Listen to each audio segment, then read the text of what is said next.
الحمد لله وكفى وسلام على عباده الذين اصطفى وعلى آله أولي الكرم والصدق والصفا وأصحابه النجوم والهدى أما بعد فقد قال سبحانه وتعالى في القرآن المجيد والفرقان الحميد يا أيها النبي حسبك الله ومن اتبعك من المؤمنين وقال تعالى في شأن عظمة حبيبه المصطفى إن الله وملائكته يصلون على النبي يا أيها الذين آمنوا صلوا عليه وسلموا تسليما اللهم صل على سيدنا محمد وعلى آله وصحبه أفضل صلواتك وعدد معلوماتك وبارك وسلم.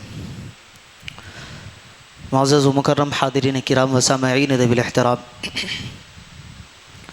جیسا کہ گزشتہ جمعہ ہم نے امیر المؤمنین خلیفہ رسول داماد پیغمبر حضرت سیدنا عثمان غنی رضی اللہ تعالی عنہ کی حیات مبارکہ کے کچھ واقعات کو ہم نے سماعت کیا، کیونکہ گزشتہ گزرنے والی 18 تاریخ جو ذی الحج کی گزری، حضرت سیدنا عثمان غنی رضی اللہ تعالی عنہ کی شہادت کا، آپ کے وصال کا دن تھا، اور آنے والے دنوں میں خسر رسول حضرت سیدنا فاروق اعظم عمر ابن خطاب رضی اللہ تعالی عنہ کے یوم شہادت کے ایام آنے والے ہیں۔ بعض روایت کے مطابق 26 ذو الحجہ کو آپ پر ابو لؤلؤ فیروز مجوسی نے آپ پر فجر کی نماز سے پہلے حملہ کیا، اور آپ کے ساتھ ساتھ 13 اور صحابہ کرام پر اس نے وار کیا۔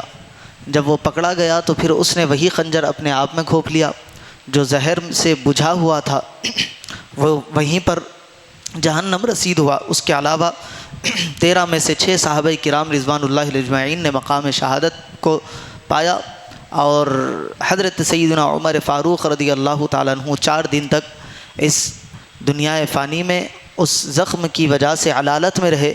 اس کے بعد یکم محرم الحرام کو آپ اس دنیا فانی سے رب قدیر کے پاس پہنچ گئے۔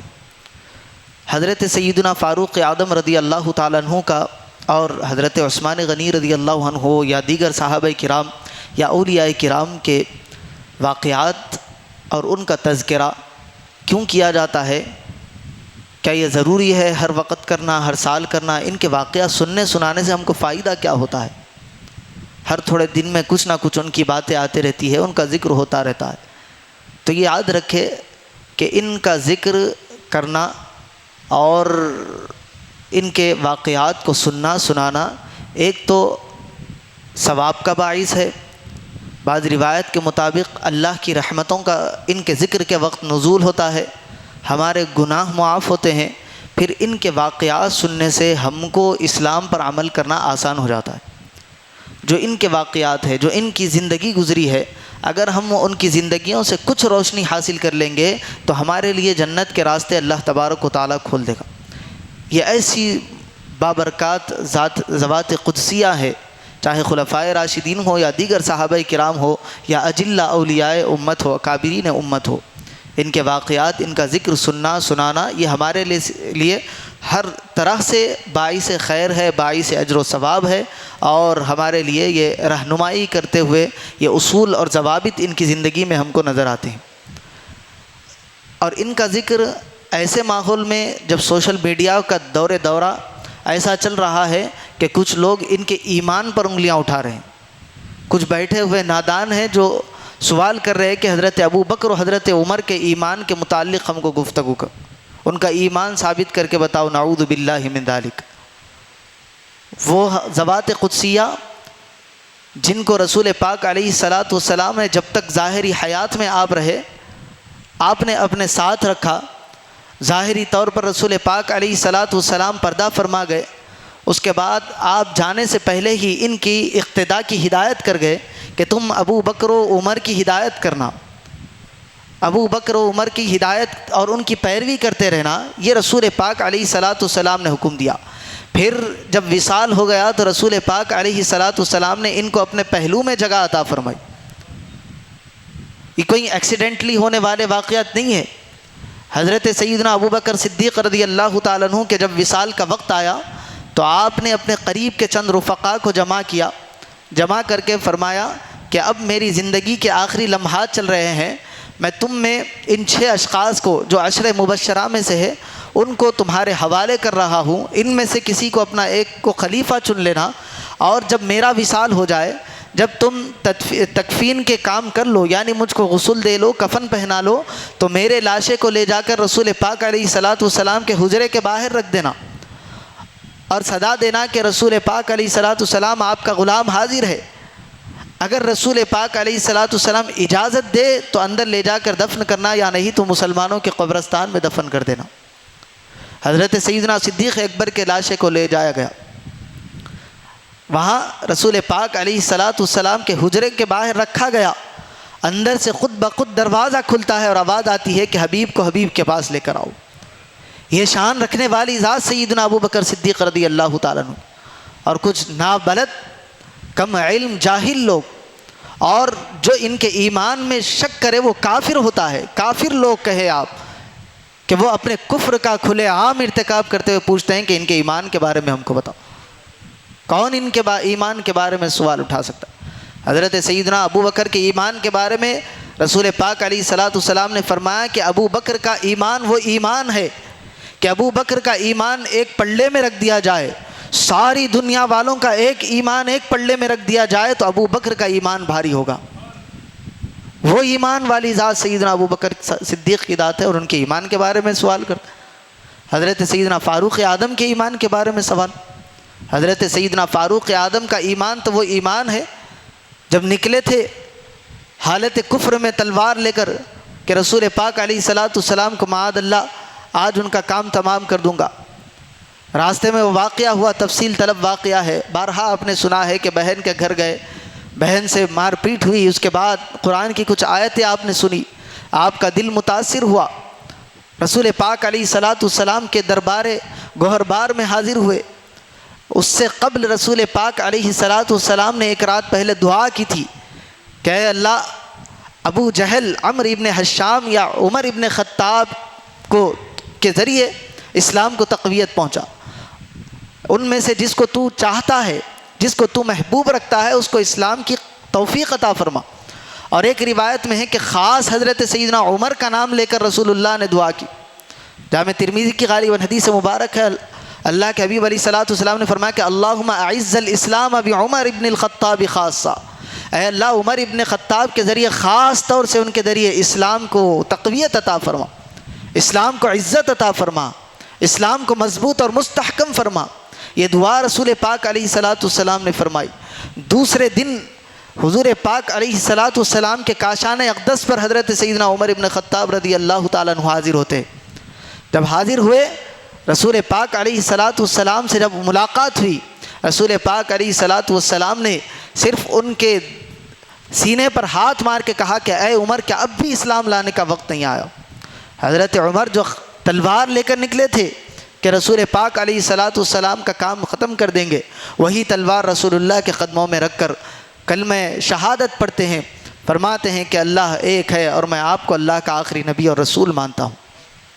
جب یہ واقعہ ہو گیا، ادھر صحابہ کرام میں وہ جذبہ تھا کہ حضرت عمر کے اسلام لانے سے تمام صحابہ کرام خوش ہوئے اور اتنی بلند آواز سے تکبیر بلند کی، اللہ اکبر کا نعرہ لگایا کہ مکہ کی وادیاں گونجنے لگی، اور صرف زمین ہی پر حضرت عمر کے اسلام کی خوشیاں نہیں منائی گئی، بلکہ حضرت جبرائیل امین علیہ السلام رسول اللہ کے پاس حاضر ہوئے، حاضر ہو کے فرماتے ہیں کہ اے محمد مصطفیٰ صلی اللہ علیہ وسلم، میں آپ کو خوشخبری اور بشارت دیتا ہوں کہ جس طرح آپ کے چاہنے والے دنیا میں خوشی کا اظہار کر رہے ہیں، عمر کے اسلام لانے پر اہل آسمان کے فرشتے بھی خوشیوں کا اظہار کر رہے ہیں۔ آسمان پر وہ ایک دوسرے کو مبارکباد دے رہے ہیں کہ عمر ابن خطاب نے اسلام قبول کر لیا۔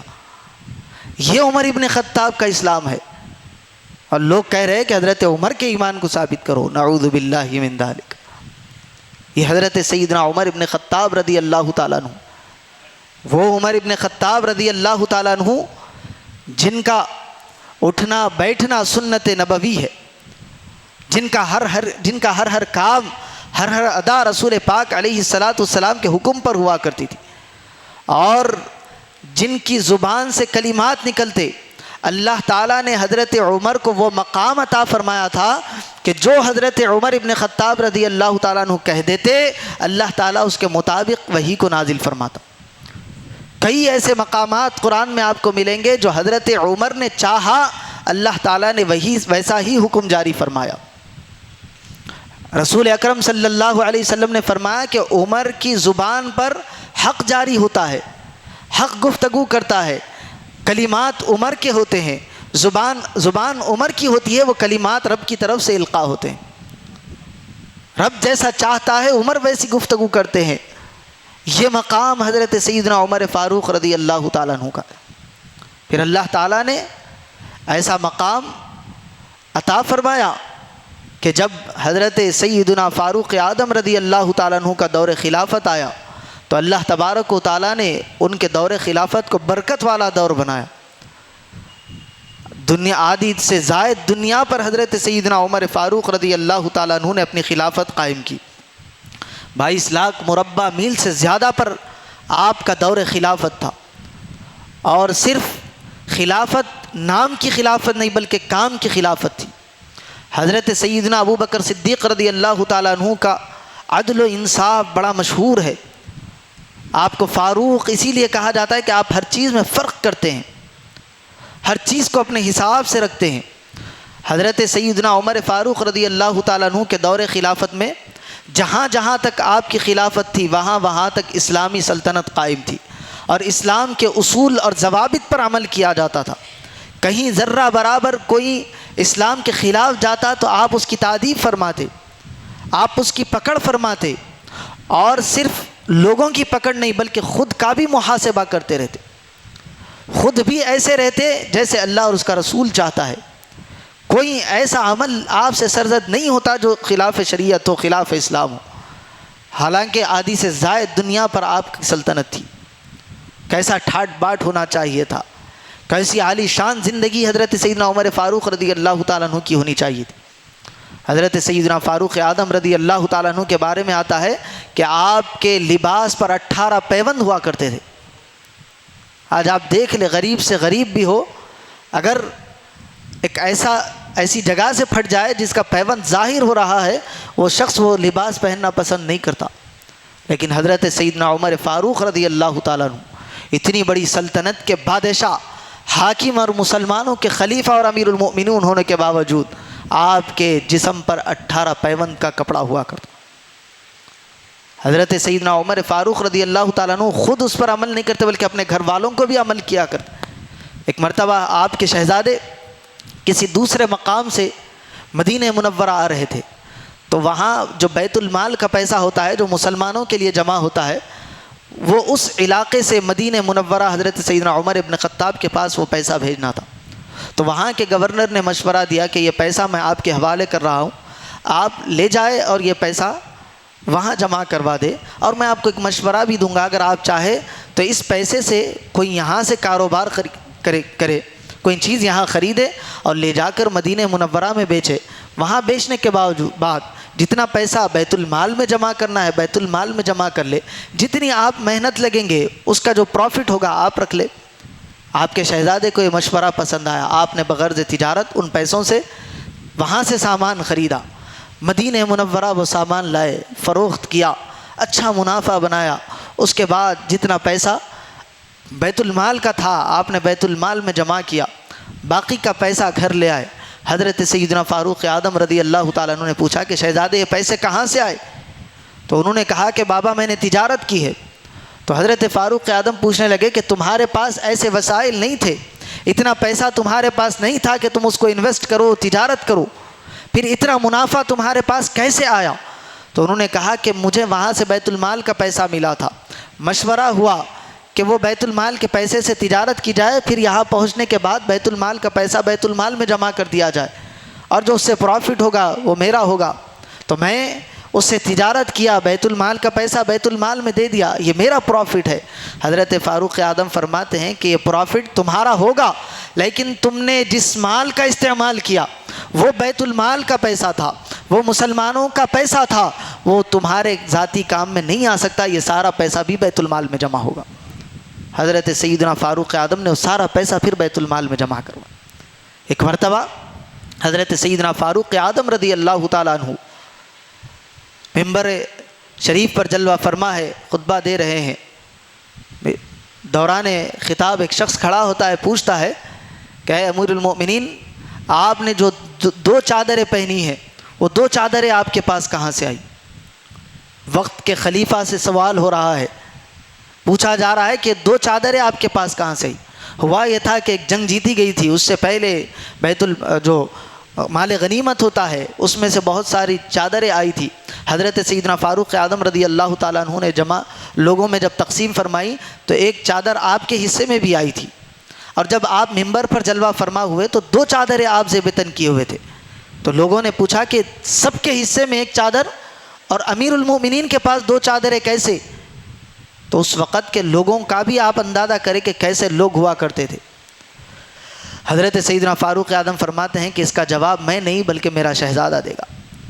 آپ کے شہزادے کھڑے ہوئے، درمیان میں کھڑے ہو کر کہنے لگے کہ اے لوگوں سنو، یہ 2 چادریں جو میرے بابا نے پہنی ہیں، وہ ایک چادر تو ان کی ہے جو مال غنیمت میں سے انہوں نے حاصل کی، اور ایک چادر میری ہے جو مجھ کو میرے حصے میں آئی تھی، میں نے اپنے بابا کو دے دیا، کیونکہ ان کے پاس پہننے کے لیے کوئی اور کپڑے میسر نہیں۔ یہ وقت کے بادشاہ امیر المؤمنین ہے کہ جن کے پاس پہننے کے لیے اس وقت کپڑا موجود نہیں ہے۔ ایسی سلطنت کے بادشاہ۔ ایک مرتبہ ایک وفد حضرت سیدنا عمر فاروق رضی اللہ تعالیٰ عنہ امیر المؤمنین سے ملنے کے لیے مدینہ منورہ میں آ کر پوچھنے لگا کہ مسلمانوں کے بادشاہ امیر المؤمنین کہاں ہے؟ تو لوگوں نے فرمایا کہ مسجد نبوی میں وہ آرام کر رہے ہوں گے، اس وقت ان کے آرام کا وقت ہے۔ آیا مسجد نبوی میں دیکھا تو کچھ لوگ بیٹھے ہوئے، کچھ لوگ لیٹے ہوئے۔ پوچھنے لگا کہ مسلمانوں کے بادشاہ کا تخت کہاں ہے، وہ کہاں بیٹھتے ہیں؟ لوگوں نے کہا کہ تخت کی بات کرتے ہو، وہ جاؤ اس کونے میں جو سو رہا ہے وہی مسلمانوں کا امیر المؤمنین اور بادشاہ ہے۔ اس نے دیکھا تو بڑا حیران ہوا کہ ادھر ان کی حکومت پھیلتی جا رہی ہے، ان کی جو جنگ ہو رہی ہے، ان کا جو قافلہ ہے آگے بڑھتا جا رہا ہے، فتوحات ہوتی جا رہی ہے، ان کی سلطنت بڑی ہوتی جا رہی ہے، اور ان کی بادشاہت کے یہ سادگی کا یہ عالم ہے کہ امیر المؤمنین اور مسلمانوں کے بادشاہ ہونے کے باوجود پیوند لگے ہوئے کپڑے لے کر ایک اینٹ کا ٹھیلا لے کر سو رہے ہیں نیچے۔ ایسی سادگی والی زندگی حضرت سیدنا عمر فاروق رضی اللہ تعالیٰ عنہ کی گزری۔ تو ہم کو اس سے یہ درس بھی ملتا ہے کہ آپ اگر غربت کی زندگی میں بھی ہے تو پھر جیسا رسول پاک علیہ السلام نے فاقوں کی زندگی گزاری لیکن کبھی شکوہ اور شکایت نہیں کیا۔ حضرت سیدنا عمر فاروق، سیدنا ابو بکر صدیق رضی اللہ تعالیٰ عنہ کی آپ زندگیوں کو پڑھیں گے تو ہمیں اپنی زندگی گزارنا آسان ہو جائے گا۔ پھر اللہ تعالیٰ نے وہ مقام ان کو عطا فرمایا جب انہوں نے اپنی زندگی اس طرح گزاری، ہر وقت اللہ کی یاد اور یافت اور دنیا کی طرف جب انہوں نے توجہ نہیں کی، اللہ تعالیٰ نے ان کو ہر چیز پر حاکم اور سلطان بنایا۔ صرف دنیا کے لوگوں پر ان کی بادشاہت نہیں ہوئی بلکہ آگ پر بھی ان کی حکومت چلی، پانی پر بھی ان کا حکم چلا، ہواؤں پر بھی ان کا حکم چلا۔ جس جانب آپ نظر اٹھائیں گے حضرت سیدنا فاروق اعظم کی کرامتیں آپ کو نظر آئیں گی۔ ایک مرتبہ آگ لگ گئی مدینے کے باہر، پھیلتے ہوئے مدینے کے قریب آنے لگی۔ لوگ بڑی تشویش میں ہے کہ یہ آگ بڑی پھیل رہی ہے اور پھیلتے مدینے کے قریب آ رہی ہے۔ اگر مدینے کے قریب آ جائے گی تو لوگوں کو نقصان ہوگا، لوگوں کے گھر جل جائیں گے، ان کے املاک کو نقصان ہوگا۔ لوگ امیر المؤمنین کے پاس آئے، آ کر عرض کرنے لگے کہ معاملہ ایسا ہے، کیا کیا جائے؟ حضرت سیدنا فاروق اعظم رضی اللہ تعالیٰ عنہ نے اپنا کمبل، اپنی شال نکالی اور کہا کہ یہ لے جاؤ اور اس سے آگ کو بھگاؤ، آگ چلی جائے گی۔ آپ کا خادم وہ شال لے کر آپ کی آگ جس جانب ہے اس جانب جاتا ہے اور آپ کی شال کو یوں کرتا ہے، جس طرح ہوا شال سے آتی جاتی ہے آگ دور بھاگتی چلی جاتی ہے۔ پھر آپ نے وہ واقعہ سنا ہوگا دریائے دجلہ کا کہ ہر سال اس میں ایک کنواری لڑکی کو دلہن کی طرح سجا کر ڈالا جاتا جون کے مہینے میں، تب جا کر وہ پانی دریا دیتا۔ ہر سال کا معاملہ تھا جس سال نہیں ڈالا جاتا پانی کم ہوتا جاتا، تو ان کی سلطنت پھیلتی پھیلتی مسلمانوں کی بادشاہت وہاں پر پہنچی، اس ملک میں دریائے دجلہ تک پہنچی۔ عمرو ابن عاص گورنر بنے۔ عمرو ابن عاص کے سامنے واقعہ پیش کیا گیا کہ جون کا مہینہ آ رہا ہے، اس طرح سے کام کرنا ہوگا۔ حضرت عمرو ابن عاص نے کہا کہ یہ مسلمان اس طرح کی باتوں پر یقین نہیں رکھتے، مسلمانوں کا یقین اللہ تعالیٰ کی ذات مبارک پر ہوتا ہے، مسلمان اللہ کو ایک مانتا ہے، اسی سے مدد چاہتا ہے، سارے کام اللہ کی جانب سے ہوتے ہیں، ہم اس توہمات پر ہم توجہ نہیں دیتے۔ ہوا یہ کہ انہوں نے دلہن وہ لڑکی کو ڈالنا بند کر دیا۔ جون کا مہینہ گیا، جولائی کا مہینہ گیا، اگست کے مہینے تک پانی پورا بالکل اختتام تک آ گیا۔ حضرت عمرو ابن عاص پریشان ہوئے اور حضرت سیدنا عمر فاروق کو خط لکھا کہ ایسا ایسا معاملہ ہے، یہاں کے لوگوں کا یہ رواج ہے، میں نے ایسا کہا تھا، پھر یہ معاملہ ہوا، پانی بالکل اپنے اختتام کی طرف ہے۔ حضرت سیدنا عمر فاروق رضی اللہ تعالیٰ عنہ وہاں سے 2 خط لکھے، ایک خط عمرو ابن عاص کو لکھا اور دوسرا خط اس دریائے دجلہ کے نام لکھا، اور اس عمرو ابن عاص کو لکھا کہ تم نے بڑا اچھا کام کیا، یہ ایسا ہی کرنا چاہیے تھا، میں اس خط کے ساتھ ایک اور خط بھیج رہا ہوں، یہ خط دریا کے لیے ہے، تم دریا میں ڈال دینا۔ حضرت عمرو ابن عاص کو جب وہ خط ملا، انہوں نے خط پڑھا اور جو دوسرا خط تھا لے جا کر دریائے دجلہ میں ڈال دی۔ حضرت عمر فاروق کا جب وہ خط ڈالا گیا، دیکھتے ہی دیکھتے لوگ رات میں ڈال کر سوئے، دوسرے دن آ کر دیکھنے لگے تو روایت میں آتا ہے کہ 16 ہاتھ سے زیادہ پانی اوپر آ گیا، 16 ہاتھ تک پانی کی اونچائی بڑھ گئی، لوگ حیران ہیں۔ بعد میں حضرت سیدنا عمر فاروق رضی اللہ تعالیٰ عنہ سے پوچھا گیا کہ آپ نے اس خط میں کیا لکھا؟ حضرت عمر فاروق کہتے کہ میں نے کچھ نہیں لکھا، بلکہ یہ لکھا کہ اے دریائے دجلہ، تو اپنے آپ سے جاری ہے، تو اپنے آپ سے چلتا ہے تو چلتا رہے، ہمیں تیرے پانی کی ضرورت نہیں ہے، تو جاتا ہے چلا جا، لیکن اگر تو اللہ کے حکم سے چلتا ہے تو میں تجھے اللہ کے حکم سے، میں عمر فاروق مسلمانوں کا خلیفہ اور بادشاہ حکم دیتا ہوں کہ اگر تو اللہ کے حکم سے چلتا ہے تو چلتا رہے۔ بس حضرت عمر کا خط ملنا تھا، دریا میں جانا تھا کہ دریا کی روانی باقی ہو گئی، اور ایسا باقی ہوئی کہ آج تک وہ دریا چل رہا ہے۔ پھر حضرت سیدنا فاروق اعظم رضی اللہ تعالیٰ عنہ ایک مرتبہ جمعہ کا خطبہ دے رہے ہیں، خطبہ دیتے دیتے آپ پکارنے لگے کہ یا ساریہ الجبل الجبل، لوگ حیران ہیں۔ حضرت ساریہ صحابی رسول ہے، وہ ایک جنگ کے لیے گئے ہوئے تھے، اور جنگ تھی کئی ہزار کلومیٹر دور۔ 1 مہینے کے بعد جب وہ قافلہ آیا، لوگوں نے پوچھا کہ اے ساریہ، ایک عجیب معاملہ ہم نے دیکھا ہے، پہلے تم اپنی جنگ کی روداد سناؤ۔ تو حضرت ساریہ سنانے لگے کہ ہم نماز جمعہ کا دن تھا، نماز جمعہ کا وقت تھا، حالت جنگ میں تھے، جنگ ہو رہی تھی، ہم پہاڑ سے اتر رہے تھے اور ہم کو ایک غیب سے صدا آئی، آواز آئی کہ اے ساریہ پہاڑ نہیں چھوڑنا، اے ساریہ پہاڑ پر رہو، پہاڑ پر رہو۔ ہم جب پہاڑ پر رہے، اللہ تعالیٰ کا یہ کرم ہوا کہ اس پہاڑ پر رکنے کی وجہ سے ہماری فوج کو تقویت حاصل ہوئی اور ہم نے اس کو فتح حاصل کی اس جنگ میں۔ تو لوگوں نے کہا کہ اے ساریہ، کیا تم کو پتہ ہے وہ آواز کس کی تھی؟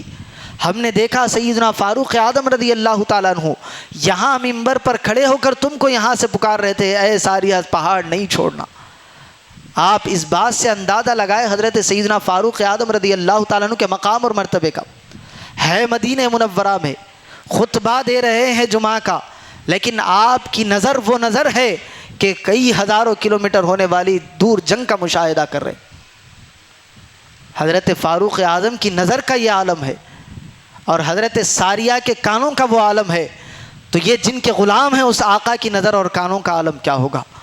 مصطفیٰ جان رحمت کے آپ اندازہ کریں کہ ان کی مقام اور مرتبہ کیا ہوگا، وہ کس طرح سے اپنے غلاموں پر نظر رکھتے ہوں گے، کس طرح سے اپنے غلاموں کا درود و سلام سنتے ہوں گے۔ کیا کبھی اس بات کی طرف ہمارا اندازہ گیا؟ ایک واقعہ بڑا پیارا مگر بڑا تفصیل طلب ہے، وقت کی گنجائش نہیں ہے، آئندہ کبھی موقع ملے تو سناؤں گا۔ حضرت سیدنا علی اور حضرت عمر فاروق، صرف آپ کو شارٹ میں سنا دیتا ہوں۔ حضرت علی مرتضیٰ رضی اللہ تعالیٰ عنہ نے خواب میں دیکھا کہ ایک مرتبہ رسول اللہ صلی اللہ علیہ وسلم جلوہ فرما ہے، حضرت عمر کا دور خلافت ہے، اور ممبر پر آپ تشریف فرما ہو کر سب میں کھجور تقسیم کر رہے ہیں۔ حضرت علی کی باری آئی، آپ نے حضرت علی کو کھجور دیا، حضرت علی رضی اللہ تعالیٰ عنہ وہ کھجور لیے اور خواب سے بیدار ہوئے تو فرماتے ہیں کہ میرے منہ میں وہ مزہ، کھجور کا جو رسول اللہ نے مجھ کو عطا کیا تھا، وہ مزہ میں نے محسوس کیا۔ فجر کا وقت تھا، میں فجر کے لیے مسجد میں گیا۔ فجر کے بعد صحابہ کرام کا مجمع لگا، حضرت عمر بیٹھے ہوئے، ایک شخص کھجور لے کر آیا، تو ویسے ہی جیسا رسول اللہ تقسیم کر رہے تھے حضرت عمر بھی تقسیم کرنا شروع ہوئے، سب کو تقسیم کر رہے ہیں۔ حضرت علی کی جب باری آنے لگی، حضرت علی دل میں خیال کرنے لگے کہ بھوک کی شدت ہے، اگر عمر مجھ کو 3 کھجور دے دے تو کیا ہی اچھی بات ہوگی۔ حضرت عمر فاروق رضی اللہ تعالیٰ عنہ نے 1 کھجور حضرت علی کو دیا اور آگے بڑھ گئے۔ حضرت علی کے دل میں پھر یہ خیال آیا کہ اور 2 کھجور مل جاتے تو اچھی بات ہوتی۔ حضرت عمر پلٹ کے کہتے ہیں کہ اے علی، اگر رسول اللہ تم کو خواب میں 3 کھجور دیتے تو یہ عمر بھی تم کو 3 کھجور دیتا۔ حضرت علی پریشان، پوچھنے لگے کہ اے فاروق اعظم، آپ کو کیسے پتا چلا میرے خواب کا؟ حضرت فاروق اعظم فرماتے ہیں کہ اے علی، جو خواب میں تم معاملات دیکھتے ہو، عمر ظاہری آنکھوں سے وہ معاملات دیکھا کرتا ہے۔ حضرت علی سوچ رہے ہیں، ان کے ذہن کی بات کو بھی حضرت عمر جان رہے ہیں، حضرت علی خواب میں جو دیکھ رہے ہیں وہ بھی حضرت عمر اس کا مشاہدہ کر رہے ہیں۔ تو سوچے حضرت عمر کو اللہ نے یہ مقام اور مرتبہ عطا کیا ہے، تو عمر کے آقا کا مقام اور مرتبہ کیا ہوگا، ان کی شان اور عظمت کیا ہوگی۔ ایسی شان اور عظمت کے مالک سیدنا عمر فاروق رضی اللہ تعالیٰ عنہ ہے۔ 26 ذی الحجہ یا یکم محرم الحرام آپ کی شہادت کا دن ہے۔ اپنے گھروں میں فاتحہ کرے، ان کو یاد کرے اور ان کے واقعات کو اپنے گھروں میں سنائے۔ اسی وجہ سے ہم آپ کو یاد دہانی کے لیے ان کے واقعات سناتے ہیں۔ اللہ رب العزت کی بارگاہ میں دعا ہے، کہنے اور سننے سے زیادہ ہمارے صالحہ کی توفیق عطا فرمائے، رسول پاک علیہ الصلوۃ والسلام کی سچی پکی محبت عطا فرمائے، ان کے صحابہ اور اہل بیت کا ادب کرنے اور ان سے محبت کرنے کی توفیق عطا فرمائے۔ وصلی اللہ تعالی وسلم علی خیر خلقی سیدنا محمد و آلہ و صحبہ اجمعین، والحمد للہ رب العالمین۔